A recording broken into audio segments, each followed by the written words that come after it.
નમસ્કાર. આજ ખૂબ ખુશીનો દિવસ છે કે મારા આદિવાસી સમાજના નેતા, યોદ્ધા અને ટાઈગર ચેતરભાઈ વસાવા સાહેબને હાઈકોર્ટથી જામીન મળી ગઈ છે. આ શરતી જામીન મળી છે અને શરતી જામીન જે મળી છે એ જે શરતો લાગુ કરી છે એના ઉપર આગળ જે લીગલ ફોર્મેલિટીઝ છે કે લીગલ આગળ શું પ્રોસેસ કરવાનું છે એ અમે કરીશું. અને ચેતરભાઈ જેલમાંથી બહાર આવે તો સમસ્ત આદિવાસી સમાજને ખૂબ જોશ અને ઉત્સાહ છે, બધા ખુશ છે અને અમે ચેતરભાઈ જોડે જ છે અને એમના સંઘર્ષમાં જોડે હંમેશા રહેશું.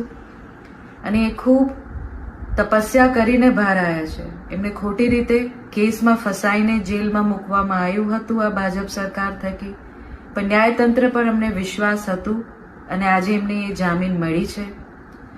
તો અમે એ જ કહેવા માંગીએ છીએ કે ચેતરભાઈ વેલકમ, અમે તમારા જોડે છે અને સમસ્ત આદિવાસી સમાજ તમારા જોડે જ છે. ખૂબ ખૂબ આભાર. ધન્યવાદ.